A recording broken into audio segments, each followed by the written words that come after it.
story grows, I'm Brian Patton. Today we welcome Life of Agony bassist Alan Robert to the podcast. Alan released The Beauty of Horror Volume 7 back in February.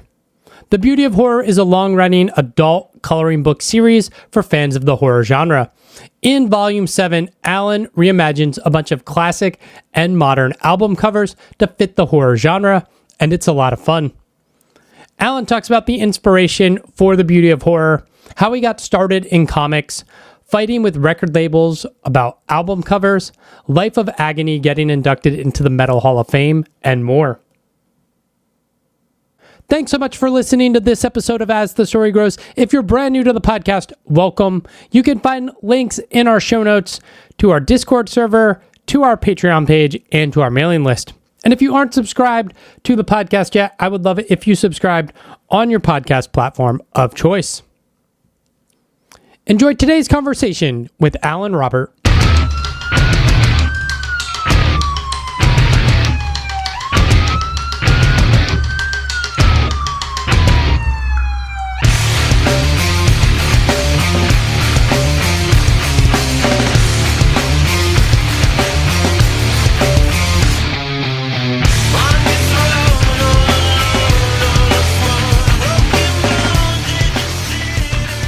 Congratulations on the new book, which came out yesterday, Beauty of Horror number 7. Yeah, thanks, man. Yeah, let's start there. What was the initial genesis for this series, The Beauty of Horror, and kind of as you've gone through, as we get to Volume 7, what led to the decision to kind of horrify these classic or, recent album covers? Well, going back, I mean, the first book that I did was 2016, and I had been writing and drawing horror graphic novels for IDW, and it was just kind of a spoof, actually. It was April Fool's Day when I pitched it to IDW. How about a horror adult coloring book? Because that's so funny. It didn't exist at the time. Yeah, the adult coloring craze was like going nuts, and you would see them in the grocery store even then. It was all just nature books and mandala designs. Yeah. And I came home from rehearsal, and my wife and daughter were coloring in one of Johanna Basford's beautiful books. And they were like, come, it was like a rainy day. They were like, come color with us. And I couldn't find anything to color. I was like, I'm a horror fan. What am I going to color here? And so my wife was like, you should make your own. And that was really the little seed, and April 1st came around, and I pitched IDW a horror coloring book, and they said yes immediately. and then it was released, I think, September of 2016, and it just kind of exploded. And and there's so many horror coloring books now, but this was the first of its kind, and it's been cool because it was so successful that I was able to explore the world with multiple volumes of the book, expand on the characters. Guliana is like the face of The Beauty of Horror, and I got to expand on her little undead pals. And with each book, it's kind of taken on a life of its own because every book has its own theme, whereas the first book was intended to be like one and done, like this is the ultimate horror coloring book, see ya, and I was going to go back to my graphic novels, but it kind of took over my life for the last 10 years. And so like some of the books are carnival or clown based, and then I started to get into these horror parodies that became a lot of fun for me, being such a horror fan, to kind of infuse comedy and carnage into like all these designs. So I did horror movie spoofs, I did horrified parodies of famous artwork, dead celebrities, and so this one, Volume 7, like really combines my love of art, music, all in one package, and horror movies. Like those are the three things that are all kind of mashed together with all this stuff. That's awesome. It's a weird validation that you're like, here's this joke I'm pitching that like you're now still doing a decade later. Yeah, and it's amazing how far it's come, because it's not just coloring books, it's tarot card decks, it's guided journals, it's action figures, and there's so many things going on behind the scenes that I wish I could talk about. But yeah, the property has really just grown and grown. We've sold over 700,000 copies. It's been insane. Yeah. You got the Guliana action figure available at Walmart. Like, that's got to be weird. And there's a new one coming. Yeah. We're going to announce a new beauty horror toy at ToyCon. That's awesome. Going over the listing of various albums that you parodied, you have everything from Katy Perry to Springsteen to Prince and Motley Crue. What was the process like in choosing which albums to do a horror version of?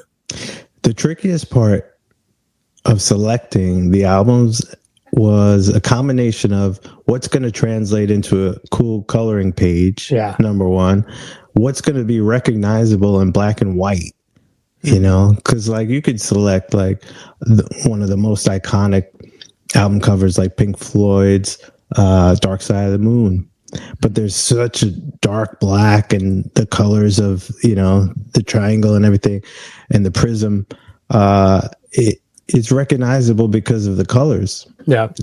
So like that wasn't gonna work. So I had to be careful what types of covers I was gonna pick to parody. Yeah, it's cool. I really like the Red Hot Chili Peppers one. That one's a lot of fun. With the Hellraiser, right? Yeah. And it's like there's a lot of Easter eggs for real horror fans in there, and it's not just the classic slashers or like the Jasons. Those are in there, but there's also newer properties like Midsummer or Babadook or things like that. Yeah. Have you always been interested in art and drawing? And was there a point in which you were like, I'm good at this, or a teacher who like encouraged you to keep going down this road? It was the only thing I was good at. Honestly, I was the kid. I say it all the time. I was the kid in school that would draw at the lunch table, monsters on my notebook, and kids would gather around and see what I was going to draw next. And I made a lot of friends that way, and I got a lot of creativity out, and especially being a very quiet kid, it was a way to kind of meet people, and I found a lot of like-minded people along the way. Yeah. I didn't get into music until much later. I think I was 16 years old when I picked up a guitar for the first time. Nice. Wow. Yeah. What led you to music? What got you connected into like being a fan of music and wanting to play? The art, actually. Yeah. I got turned on to Kiss and Iron Maiden. And so Kiss had this big visual, aesthetic to it. The Iron Maiden covers, when I was growing up in the 80s, part of the whole ritual of playing a vinyl album was, sitting down with the gatefold artwork and like looking at all the little details like that Derek Riggs had painted. And, I would try and duplicate that on my loose leaf notebook. And eventually that turned into painting denim jackets for my metalhead friends, with Eddie on them, or I would paint Led Zeppelin Swan Song or anything like that. Yeah. And and then eventually I started to draw my own comic books. That's awesome. Was there ever any tension or struggle with Life of Agony and album artwork? Because a lot of that artwork is more understated. And were you ever like, I want to do something bigger and bolder, and there was a tension in the band or label, or was it just kind of always what fit the album? Two things. Okay. When our first record was about to be released, River Undread, there's the whole theme. It's kind of like a concept album based around one man's life, going through all this trauma and eventually attempting suicide. Yeah. So there in the artwork is a slit wrist on a bathroom tile floor. And that was intended to be the cover of the record. But back in those days, first of all, there was you're dealing with cassette tapes, and just a CD, and a vinyl, and so no one wanted a slit wrist on the cover of the record from the record label, so they were like, can you put it on the inside panel? So you opened up the CD or the cassette, and then you would see it. So our symbol, which I also illustrated, became the cover of the record, but it's really a fold out of one piece of art. So we got a little pushback on that. And probably, Sam Goody at the time wasn't going to have a slit wrist on the cover of the record, right. On the show. But then later on in our career, and I had drawn sketches and to map out, like, even the second record, the Ugly record, with all the kids on the cover. I had drawn that. It's on my social media. And then we did a photo shoot, and we arranged kids dressed in the way that I had drawn them and everything like that. And we got all the little props of the puppets and all this stuff. But later on in our career, when we were signed to Sony, and we were doing the Broken Valley album, I came up with this idea of a city of syringes. There was a lot of songs about drug abuse and addiction, and they approved it, not looking at all the details. They just thought it was a city and didn't realize they were syringes. And they had approved the artwork, and we were about 2 weeks out from going to press. And someone saw it in a new light, and they were like, whoa, we can't put this out. And so they denied the artwork, and then we had to come up with a new packaging at the very last minute. And we're sitting around a table, and we're frustrated and angry, that we couldn't use our artwork. I think one of us put a jewel case from a CD and smashed it, and we said, let's take a picture of this and we'll send that to them. And that was the cover of the record. A broken CD case. Oh, man. That's funny. I will show you. Here's some boringness. That's hilarious. Yeah. At what point do you go to art school? Is that before the band, during the band, kind of in that first breakup period? I think we started the band while I was in high school, at the maybe senior year of high school, and then all through college we were playing shows. I went to school of visual arts to become a comic book artist. I had a great teacher, Walt Simonson, who drew the Mighty Thor for Marvel as a teacher. So I was getting my portfolio ready to take it around. And then we got signed to Roadrunner Records in my senior year of college. And then we recorded the album, and it came out in October 93. Yep. And I was all set to quit school. I was like getting more and more out of art, and pushing more into the music. It was just so much more exciting. And I had this daunting feeling, like, at that time in the early 90s, that I wasn't ready to pursue art professionally, because the kids in my class, they were just like amazing artists and were drawing circles around me. And I was like, I can't do this. I mean, these people draw like photographs. Like, I had my own thing going on. I had my own style, and it didn't really match up to what everyone was doing. And I got a little intimidated by that, and I went more and more into music. And by the time that I graduated, we had tours lined up, and I said, you know what? You only live once. Let me jump in the van with these guys and see what happens. Maybe in 6 months, I'll take my portfolio around. And here we are, 35 years after the first show we ever played, still doing it. Yeah. It's great that you get to have this lane where you can do both, right? And I'm sure doing comics and books this way, like, that pressure to, like, you could be on the road and drawing while you're in a van or bus or flying, whatever. I did for a while. The first couple of comic series, I would have a whole setup backstage where we would play sound check, and my routine was break down my stuff for the show and go backstage and draw for a few hours and then do the show. And then after the show, I would scan the pages on the tour bus while we're going to the next city and color the stuff on the computer. And that's pretty much how every day went when I was working on the first comic series. That's right. How'd you get connected with IDW? I had just joined Twitter. It was going back to 2008, 2009. And I had a wild hair that I was going to self-publish that first book. I didn't have any contacts in the comic world. And I was just like, I'm going to do this myself. And I made like a 30-second teaser and put it up on my Twitter. And a guy named Chris Ryle reached out to me, and he was a writer on a book that I was into called Groom Lake with Ben Templesmith was the artist. And we started following each other on there, and we were talking about music a lot. He had picked up one of the Life of Agony records, and I was a fan of his comic book, so we traded some music for comics. And then a few months later, after like becoming friends, he was like, "You want to do this wire hanger book with us?"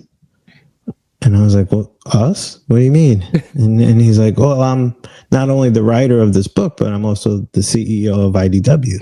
And I had no idea, I didn't know anyone in that world. And IDW was the one comic publisher that I would buy all their stuff because they had put out 30 Days of Night.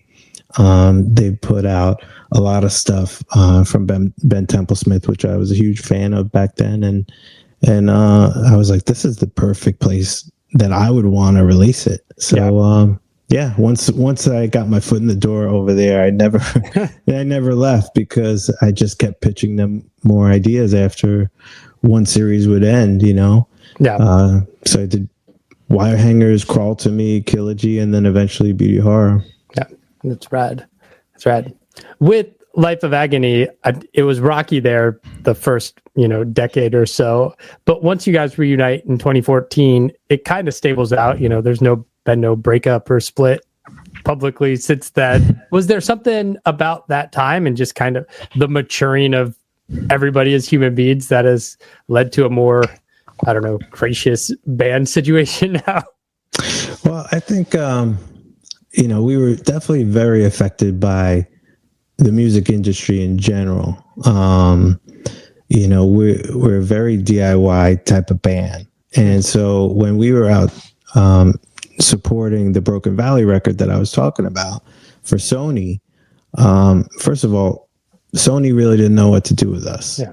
And, they ended up, Sony lost a class action lawsuit where they were found liable for inserting a spyware program on all their CDs that year. And this affected not just us, but like Neil Diamond and Janet Jackson and everybody everybody on the roster. Yeah. And when they lost the lawsuit, they were required to recall all the records. And for the bigger artists, they ended up re-releasing them without the spyware on it. The spyware, basically, they were trying to fight piracy. So if you put the CD into your computer, that program would not let you download music illegally. And so that was their intention, was we're gonna stop piracy of music. And they were found out, and they had to pay the price. And so they recalled all these records, including ours, but they never put ours back out. We weren't big enough, Yeah. And and here we are out there supporting the record, and no one could buy it. So it really was disheartening, to work on an album for a year and then to be out on the road promoting it and playing the material, and no one could get it. So that was really hard on us. And I think from that experience, it was kind of like everyone got disheartened and wanted to just do other things for a while. Yeah, makes sense. Life of Agony, you guys were just inducted into the Metal Hall of Fame. I didn't even know that was a thing. So I went to your website. Like, oh, that's cool. Yeah, very cool. Yeah, what was that experience like for you? Well, we had just got back from Europe, so we didn't actually fly to California to accept it. But we sent a video thank you message, and that was presented at the award show. And yeah, what a huge honor, to be listed among our peers and some of the biggest bands in the genre is awesome. Yeah, that's cool.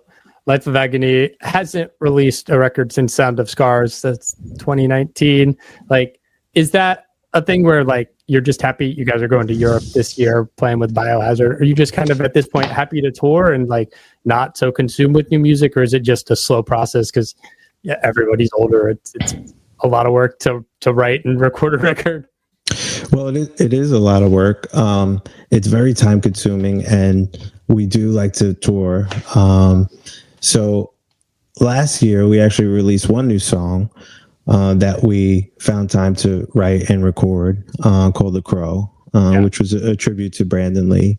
And it was a fun process. We made a video for it and everything. And, we put the Sound of Scars record out right before COVID hit. And we didn't really get to do a full tour for that because of the COVID situation. Everyone was locked down for like a year and a half. In fact, we were supposed to leave on tour the day that COVID locked everyone down. It was a Friday the 13th of March. We were supposed to be on tour with our good friend Doyle from the Misfits.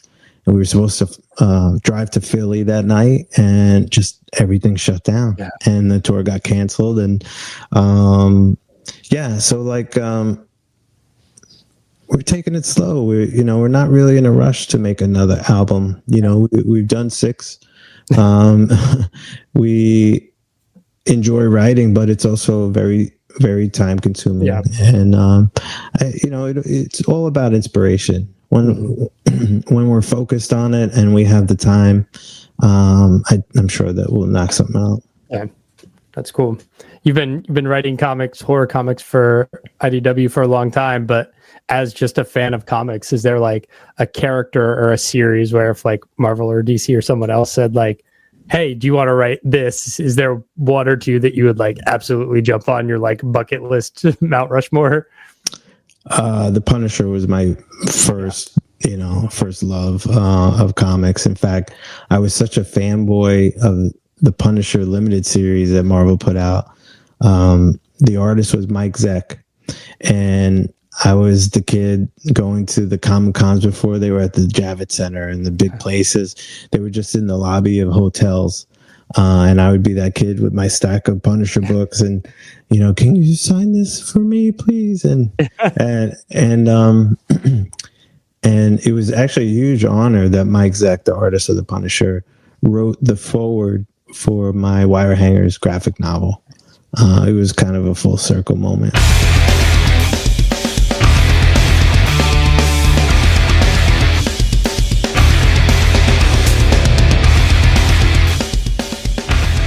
Well, the cool thing about not just the new book, but in general, like doing coloring books, as opposed to like, just writing and drawing graphic novels, like writing and drawing a graphic novel, that's like a year in this place, by myself, over time, creating it, then putting it out. And then, every now and then, if I do an appearance at like a Comic-Con or whatever, you get to meet fans of that book. The cool thing about doing these coloring books is that it's a daily event. It's like I'll open up my socials and people have sent me colored pages from books that I've drawn 6 years ago. People are just getting into it now, or, they're revisiting old books. And it's like a never ending art project. It's really a lot of fun. And if anyone's curious what these pages look like, just open Instagram, type in the Beauty of Horror hashtag, and you'll see thousands of these pages, and they're beautiful, and people really are passionate about bringing the pages to life. It's really cool. Yeah, it is a cool way for people who are fans of yours or just, I don't know, fans of the genre, be able to like feel like they're a participant in it. I I'm terrible at drawing, but like I think it was during the pandemic, somebody posted some like horror sheets to download online, and I was like, awesome, I can color them, and that looks awesome, even though I would never be able to draw that one day. Yeah, and I'm not a great colorist myself, but I like to draw the pages, and I love to see what people do with them, you know, because they use all different types of mediums. It's not just like, you know, the traditional crayons or colored pencils. They're using nail polish, glitter, watercolor. It's really, really mind-blowing stuff. Oh man, I would never even think of that. That's cool. Me either.